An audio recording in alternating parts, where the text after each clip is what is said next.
chilliest of greetings to you, and welcome to Happily Ever Teaching! This is the podcast to help you enthrall your learners in every subject under the sun using the best teaching method known to science, storytelling. To do this, we feature special guest educators who are passionately keen to empower your children.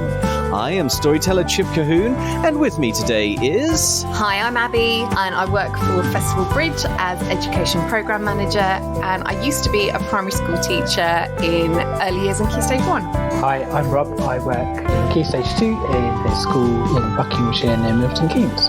And today we are planning lessons in geography and modern foreign languages with a spine-tingling story from Scotland. You can listen to the story by downloading our sister podcast, Fables and Fairy Tales, or search our website, epictales.co.uk, for Scottish Skeleton. That's not the title of the story, by the way, that's just the easiest way to find it. There you'll find a video of me telling the story that you can share with your children, and if you're an Epic educator, as of 14th of October 2022, you'll also get the story as a paperback, eerily illustrated by Corky Paul, no stranger to spooky tales himself, in time for you to use for Halloween 2022. Don't worry if you missed that though, as you can also order the book from any bookshop, including Amazon, and Epic educators can access the ebook and full audiobook through the Epic Tales app. In fact, I'd like to take a moment to thank everyone who's signed up to be an Epic educator so far, because by doing so, you are also supporting this podcast so we can keep sharing these off-the-shelf lesson ideas every week. Right now, though, let's continue our discussion with Abby and Rob. And yes, we're going to start with Rob to explore the geography for ages 7 to 11. Are you taking us to Scotland with your geography, Rob? I am. I'm also taking you to your own local environment. Oh, okay. Maps quite often feature in our podcast, and they haven't yet so far. So I thought it was about time that we had a map. Usually happens in geography. Yeah. Part of the Key Stage 2 curriculum is looking at maps that we have, not only of the world, but thinking about Ordnance Survey maps and how we can tell what different parts are on an Ordnance Survey map. So looking at the symbols and the key and things like that. This is a great opportunity to have a go at creating a map of the village with different symbols for all the different things that are in the map. Hopefully you'd have the graveyard in the middle of the map and everyone would be dying to get in there. I think it would also make it in the dead centre of the map. Yes, I'm saving all my Halloween jokes for this couple of minutes. for this episode. Say the different houses, if there's a stream, if there's a river. You could have the post office, the dairy. So create a map of this area and do it detailed enough so that you can identify where are the houses, what are the roads like, and then look at the local Ordnance Survey map or the equivalent if you're listening from a different country, to what the local map and how can you recognise where you are, what features, and how can you relate that to what you can see in the world. So it's about part of like looking at it from a bird's eye view, and you go, oh yeah, I can tell that that's my school because I know that that part there is the hall and it sticks out slightly, or the playground's at the back and I can see that. So locational knowledge is probably the part of geography that this would come under, as well as how you can use and read maps to help you. Yeah. And would you then compare it to other areas like the Scottish area? Yeah. You could look at the difference in the way that American cities are laid out. So with the big grid system, and how would that look on a map? You could look at a map of a village in the Australian outback. How is that going to be different? What would you not expect to see there?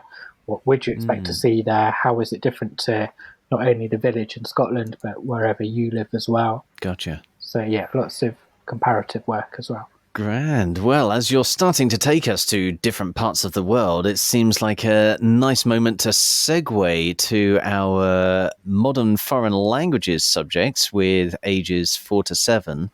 This is what you cooked up for us, Abby, or conjured up, I should maybe say, Conjured, given the Halloween theme. So yes, what have you found? So obviously, if you are an early years or Key Stage 1 teacher, you will be aware that there is no statutory requirement for modern foreign languages. So you're probably thinking, why am I bothering doing this? because you don't have to.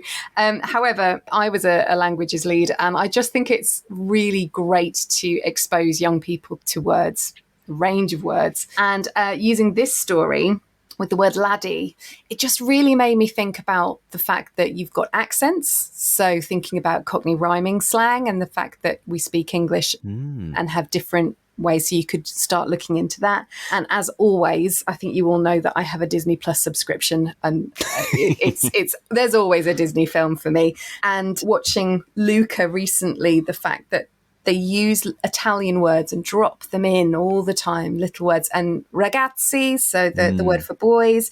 So I was thinking a really nice opportunity to teach a range of languages for the word boy, or boys, plural. So ragazzi, laddie, garçon, you could have all different kinds and go with your comfort and what you know, or get someone else to feed you some so that you've got a list. And you can actually just do this in your time if you have a hall space or outside, so that you just say, you know, a bit like, I don't know if you know the baked bean game. The baked bean game was a favourite of mine. So when you say Rob's nodding, so yeah, I love the baked bean game.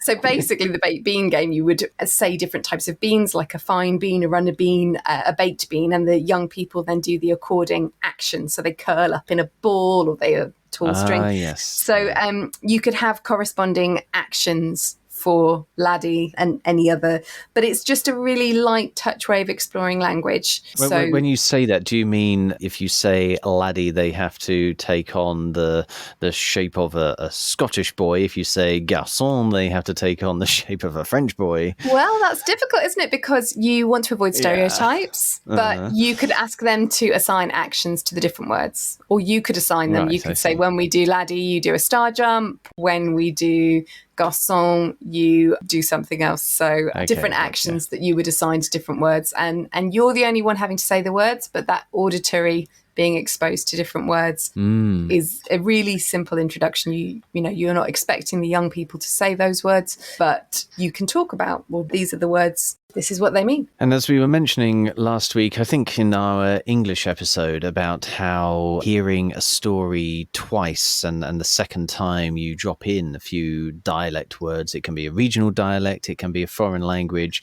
that is a fantastic way to help young learners very quickly and sort of automatically pick up new words, because they already have the image. And you'll find this going on all the time in our epic tales, actually. We mentioned the story that's coming up for Christmas set in Mexico. There are the occasional bits of Spanish that you will find in there. The names of some of the characters as well that we choose. This character doesn't have a name, and I think when Pauline first shared the story with me, she just called him a boy, and it was when I came to write the story. I don't know as much Scottish as Pauline, obviously, but I do know the term for boy is laddie, and so it made natural sense for me to use that word. I think we had a story from China not too long ago where I picked the name Nai Chin, which is actually the Chinese or the Mandarin for waiting patiently, and that's a story where the boy has to wait very patiently while he's being battered by gorillas. So yeah, just being able to throw in little bits of other languages in very familiar stories, or once your children are familiar with the stories, very good and easy way for them to pick up. And then you can use this for our vocabulary as well, or your native vocabulary as well. And we also neglected to say that obviously in the story, and that's where I chose this from, it's laddie, but that's the masculine. We didn't say that lassie will come up in Scottish, and then you can then explore masculine and feminine and do something where, you know, boys and girls have to stand up depending on whether it's a masculine or feminine. So laddie, lassie, or ragazzi, ragazza. You could go through boy and girl, masculine, feminine, and do an activity like that. It's also a really good activity to encourage children who you have in your class who don't have English as their first language to share some of their culture. Again, you're talking about this story is good for culture. If you've got different cultures in your class, then get them to stand up and be proud of it. Absolutely.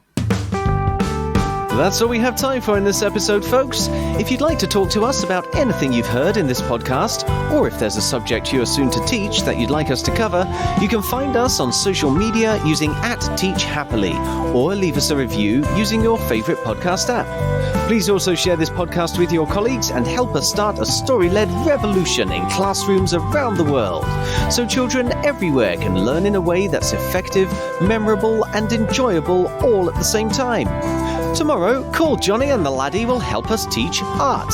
But right now, it only remains for us to say cheerio, and we hope to hear your story soon. So, cheerio! And we hope to hear your story soon.